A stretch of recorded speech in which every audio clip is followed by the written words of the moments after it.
오늘 우리가 함께 나눌 찬양은 주 날개 및 내가 편안히 쉬냅니다. 419쪽인데 이 찬양의 이야기를 한번 살펴보겠습니다. 이 찬양은 이 윌리엄 쿠싱이라는 사람을 통해 가지고 이 기독교 세계에 나타나게 되었어요. 이 쿠싱이란 분은 미국의 매사추세츠 힝햄에서 태어났다고 합니다. 이름도 어려워. 매사추세츠 힝햄. 네. 여기서 태어나신 분인데 그곳에서 자랐습니다. 근데 그의 부모님은 예수님의 신성을 인정하지 않는 유니테리언이라는 모임의 신자였어요.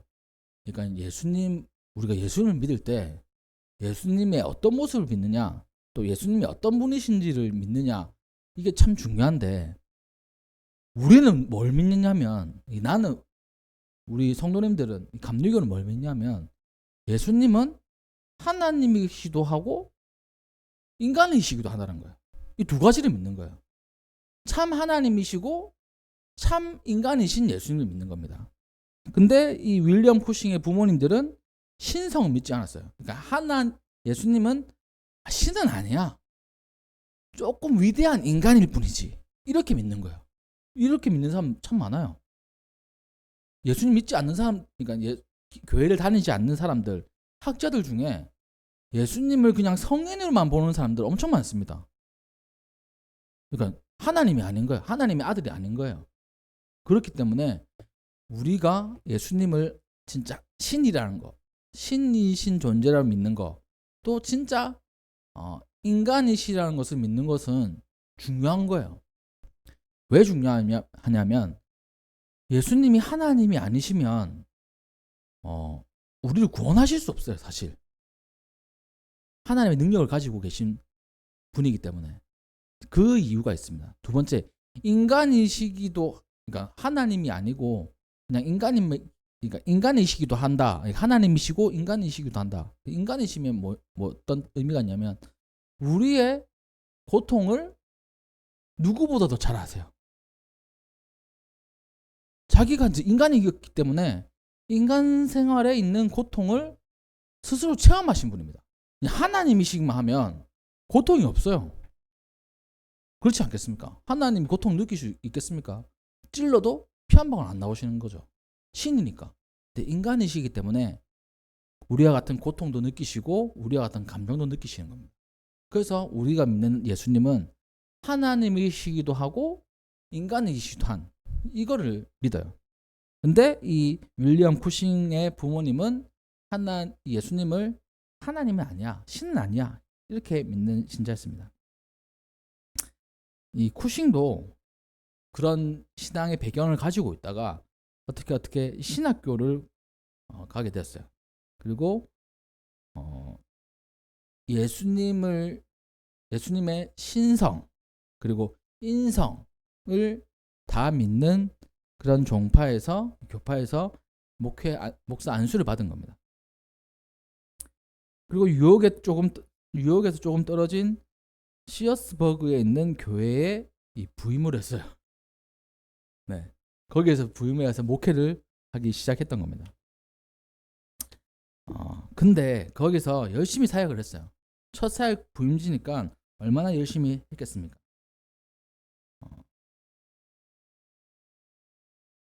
거기서 사역을 하는 가운데 이런 일이 있었어요. 어떤 일이 있었냐면 사역을 하다가 자신의 배우자를 만나게 된 겁니다. 저도 사역을 하다가 저희 아내를 만나게 됐어요. 쿠싱도 사역을 하다가 헤나 프로퍼라는 아리따운 아가씨를 만나가지고 결혼을 했습니다. 얼마 후에 더 큰 곳에서 이 사역을 하기 위해서 뉴욕 브루클린으로 목회지를 옮기게 되었어요. 결혼도 하고 또 더 큰 대도시로 나가게 되었던 겁니다. 모든 일이 이제 순조롭게 진행되어 가고 있었어요. 1864년 결혼한 지 한 10년쯤 되던 해에 예기치 못한 일이 일어납니다. 사랑하는 아내가 이름 모를 병에 걸려서 시름시름 앓기 시작한 거예요. 좀처럼 나아질 기색이 보이지 않았고 이 아내의 몸은 살도 빠지고 기력도 너무나 쇠약해졌습니다. 처음에는 이제 별게 아니다, 조금 쉬면 나을 것이다, 아니면 좀 잘 먹으면 나을 것이다 이렇게 생각했어요. 약 먹으면 나을 거라고. 근데 그게 아니었던 겁니다. 그래서 그 쿠싱 목사님은 마음이 불안해진 거예요. 어떡하지? 힘든 내색 한번 하지 않고 넉넉하지 못한 생활과 또 이 사역을 뒷바라지 하느라 이 아내의 몸은 지칠 대로 지치고 또 육신은 이 쇠약해진 거예요. 가난하고 어려운 목회 생활로 마음 한번 편하게 살아보지 못한 그 아내를 생각하니까 이 쿠신 목사님의 마음도 너무나 슬펐습니다. 그래서 고심 끝에 아내를 위해서 사역지를 다시 옮기기로 결정을 한 거예요. 이 너무 번잡한 곳에서 이렇게 사역을 하다 보니까 아내를 돌볼 시간도 없었던 겁니다.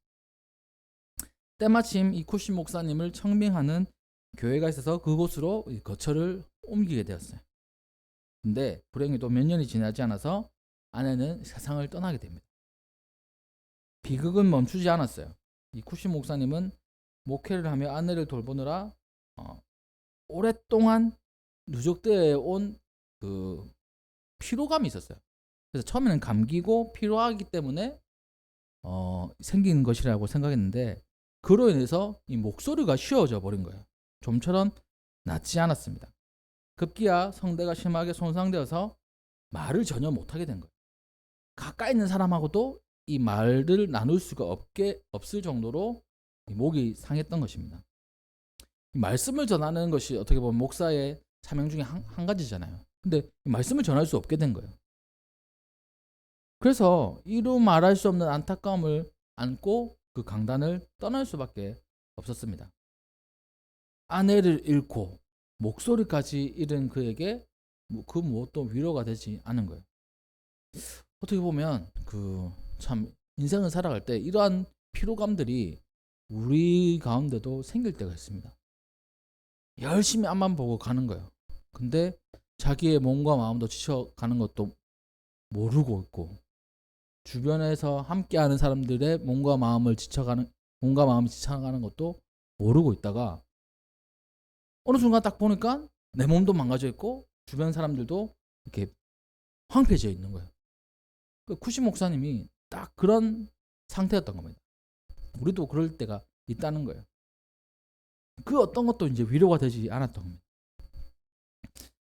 쿠신 목사님은 이 생명을 포기하고 싶을 정도로 낙심이 컸습니다. 그때 이제 기도를 하는 거예요. 주님, 하나님의 뜻이 어디에 있습니까? 저를 이 땅에 태어나게 하신 이유가 이거는 아니지 않습니까? 이런 식으로 기도를 했다고 합니다. 사랑하는 아내도 데려가셨으니 제 생명도 데려가 주십시오. 말도 못하는 이 육신 그냥 데려가 주는 게 더 나을 것 같습니다. 이런 식으로 기도를 했어요. 모든 것을 포기하고 절망 가운데 있던 어느 날 자기 마음이 굳어 있다는 것을 너무나 쉽게 발견할 수 있었던 겁니다. 내 마음 진짜 굳어 있구나. 하나님을 향한 내 마음도 굳어 있고 사역을 바라보는 내 마음도 굳어 있고 세상을 바라보고 있는 내 마음도 굳어 있구나. 그렇게 마음이 굳어진 자신을 발견하게 됩니다. 그때 하나님께서 이 쿠신 목사님을 찾아보시는 거예요. 너는 내 것이다. 말을 못하는 너의 입술도 병든 네 몸도 다 내 것이다. 그 음성을 환상 가운데 받게 된 겁니다. 그 음성을 듣고 이 쿠신 목사님 마음이 녹아내렸어요. 그래. 하나님께서 나를 지금 살펴보고 계시는구나. 나를 사랑하고 계시는구나. 나의 손을 잡아주시기 위해서 손을 내밀고 계시는구나. 내 마음이 지금 굳어져 있어가지고 그것을 느끼지 못했구나. 이것을 깨달은 거예요. 그때 하나님의 임재를 이제 경험한 거죠. 하나님의 평강을 경험한 겁니다. 그래서 그때 이 쿠식 목사님은 고백을 하게 된 거예요. 사랑하는 하나님, 건강한 몸으로는 제가 주님께 제대로 된 충성을 하지 못했는데 이제 병든 몸이라곤 하지만 충성을 하고 싶습니다. 주님을 위해서 제가 할 수 있는 일을 말씀해 주십시오. 그렇게 기도하며 하나님께 무릎을 꿇었습니다. 하나님께서는 그 영혼을 어루만져 주시면서 주님에 대한 첫사랑이 회복되고 또 온전히 주님만을 의지할 수 있는 마음을 허락하여 주신 거예요. 그래서 그는 명예, 재물, 사역, 건강, 생명까지도 내려놓을 수 있다는 그런 마음의 확신이 생겼습니다. 그저 하나님의 그림자 안에, 하나님의 날개 아래 거하는 것으로 만족하는 삶을 깨닫게 된 거예요. 그는 하나님의 종으로 산다면 완전히 주님의 날개 아래 거하는 삶을 살아야 된다는 것을 알았습니다. 그렇게 살지 못했던 지난 날을 철저하게 회개하게 됐던 거예요. 그래서 글을 쓰기 시작했습니다. 그 글이 바로 오늘 우리가 함께 나눌 주 날개 및 내가 평안이시네 라는 찬양입니다. 주의 날개 밑에 내가 편안히 쉰다. 밤이 깊고 비바람이 아무리 불어쳐도 아버지께서 날 지켜주시니 거기서 평안히 쉬리로다. 주님의 날개 밑 너무나 평안하다. 주님의 사랑을 끊을 수 있는 사람이 누가 있는가? 주님의 날개 밑에 쉬는 나의 영혼은 영원히 여기서 살고 싶구나. 이렇게 주님을 향한 또 자신의 삶을 표현하는 찬양을 쓰게 된 거예요. 이 찬송을 보면 우리에게 어떤 위험이 닥치더라도 주님이 보호의 날개를 펴 감싸주신다고 고백을 하고 있는 것입니다. 정말 하나님은 우리를 주님의 날개 아래서 거하게 하시고 또 안전하게 보호해 주시는 거예요. 그 누구도 그 날개 아래 있는 사람을 해할 수 없습니다.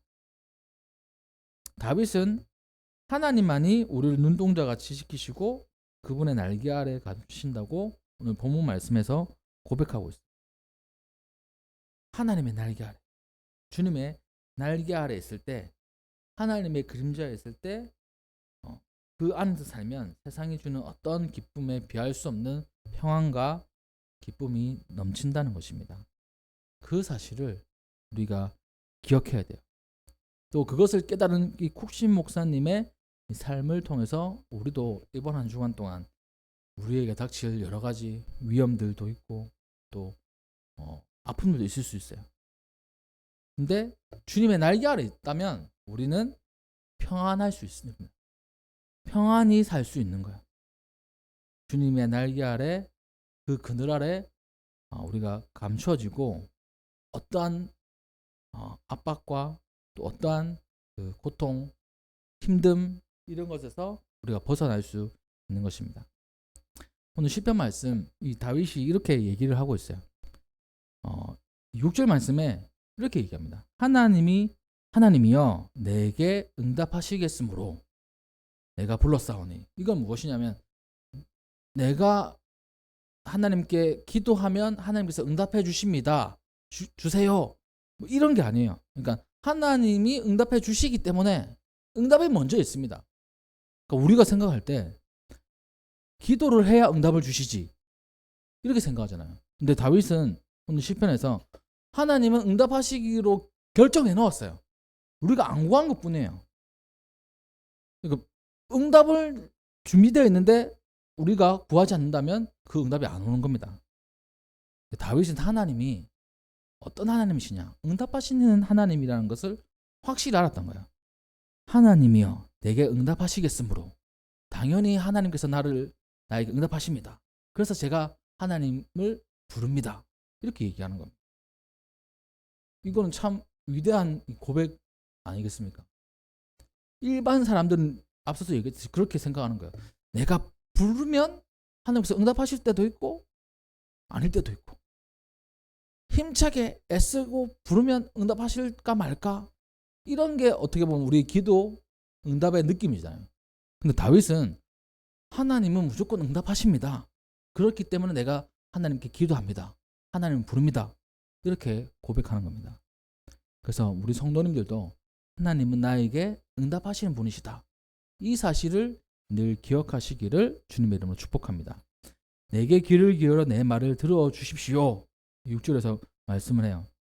또 두 번째 7절 말씀에는 죽게 피하는 자들을 그 일어나 치는 자들에게서 오른손은 그 대개 사람들 오른손잡이잖아요. 그 힘을 나타냅니다. 권능을 나타내요. 하나님의 권능의 힘으로 구원하시는 분이 그 바로 하나님이시라는 거예요. 자신을 치고 또 자신을 괴롭히게 하는 사람에서 강한 힘으로 구원하시는 바로 하나님. 하나님의 사랑을 나타내 주십시오. 그 사랑을 기이한 사랑이라고 했습니다. 그러니까 아주 특별하면서 세상 사람들이 알지 못하는 그런 사랑을 의미하는 거예요. 우리에게 닥칠 많은 일들이 있습니다. 또 우리를 대적하는 사람들도 있어요. 그리스도인들 대적하는 사람도 많습니다. 그러니까 적이 많다는 거는 신앙생활에서의 적이 많다는 건 어떻게 보면 그렇게 생각할 수도 있어요. 대적자들, 이 사탄의 공격을 우리가 받고 있구나. 그 말은 반대로 우리가 사탄이 싫어하는 하나님의 사람이구나, 이렇게 생각할 수 있어요. 그 어떤 많은 목사님들이 그렇게 얘기하잖아요. 진짜 나쁜 사람들은 사탄이 그 공격하지도 않는다고요. 가만히 놔둬도 알아서 잘 죄를 짓고 나쁘게 살아가니까 건들지 않아요. 편하게 살아가게 합니다. 근데 주님의 사람은 사탄이 건드는 거예요. 하나님의 편에 서 있는 사람이기 때문에 어떻게든 꼬시려고 하는 거죠. 욥을 시험하는 이 사탄의 모습을 기억하십시오. 그러니까 사탄의 시험, 또 사탄의 이 공략이 나에게 있다. 그러면 내가 어찌하든지 하나님의 곁에 서서 주님이 기뻐하시는 모습으로 살아가려고 발버둥 치는 사람이라는 거예요. 그렇지 않으면 사탄은 공격하지 않습니다. 대적자들이 없어요. 근데 그런 대적자들 속에서 하나님께서는 우리를 구원해 주신다는 겁니다. 8절의 말씀에 나를 눈동자같이 지켜주시고, 그러니까 눈동자같이 지켜주신다는 것은 우리에게서 시선을 떼지 않으신다는 거예요. 주님의 날개 그늘 아래 감춰주신다. 그리고 나의 앞에 나를 압제하는 악인들과 목숨을 노리는 원수들에게서 벗어나게 해 주십시오 라고 이렇게 기도를 하고 있습니다. 하나님은 사랑하는 주의 자녀들을 쉬지 않고 지켜보고 계십니다. 요즘 우리 딸이 잘 보는 그 TV 프로그램이 있어요. 뭐냐면 용감한 형사들. 보면 거기 참 말로 입에도 담기 힘든 엄청 범죄들이 있어요. 그것을 형사님들이 해결하는 그런 내용입니다.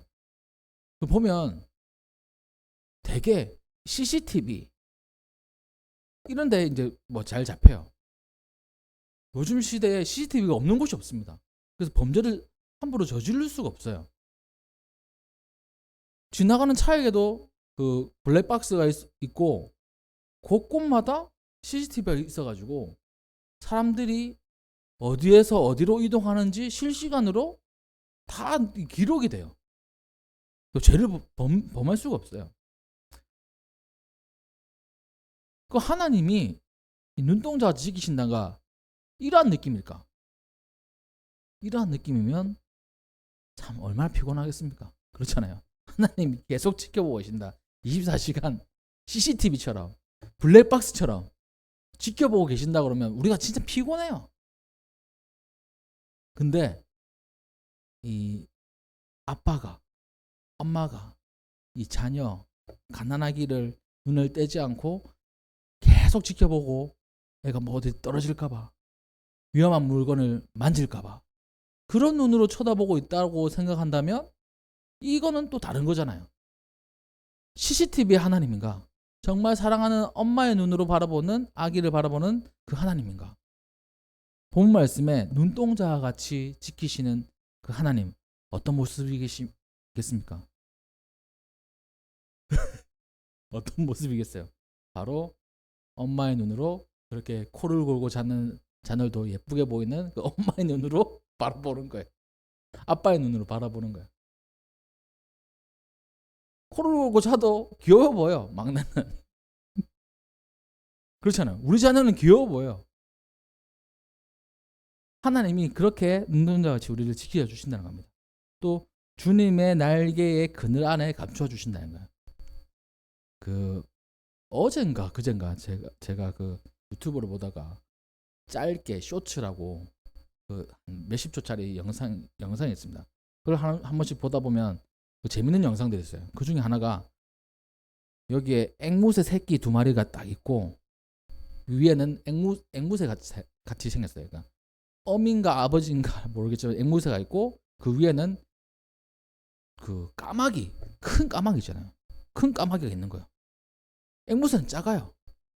그 작은 엄마 앵무새가 그 힘도 안 되는데 그 까마귀를 내쫓으려고 합니다. 그 까마귀는 가섭다는 듯이 이렇게 보고 있어요.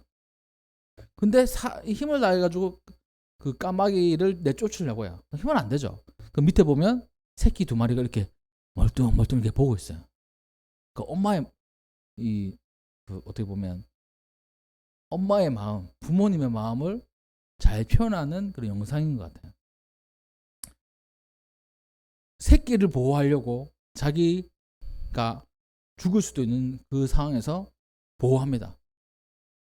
자기의 날개 아래서 보호하는 그 사진이나 영상들을 새의 영상들을 많이 보셨을 거예요.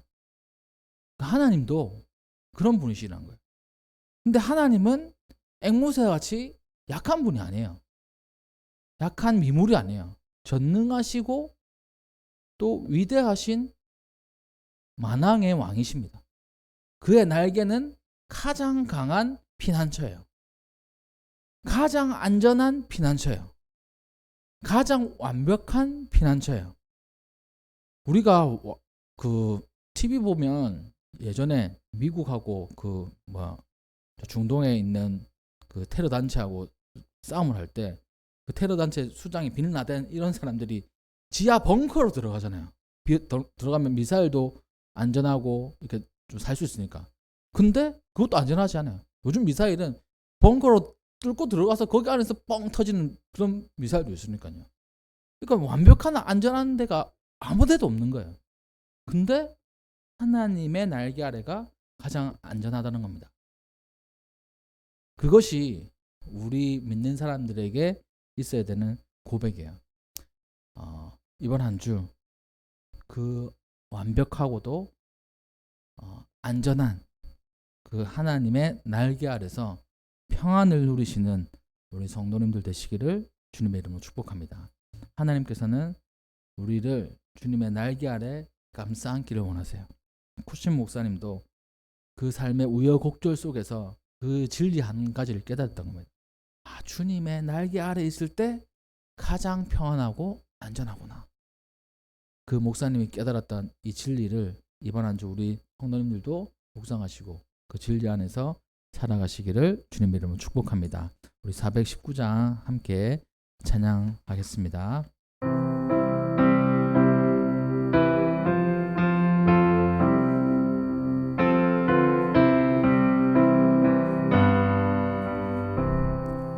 주 날개 민 내가 편안히 쉬네. 밤 깊고 비바람 불어쳐도 아버지께서 날 지켜주시니 거기서 편안히 쉬리로다. 주 날개 밑 편안하다.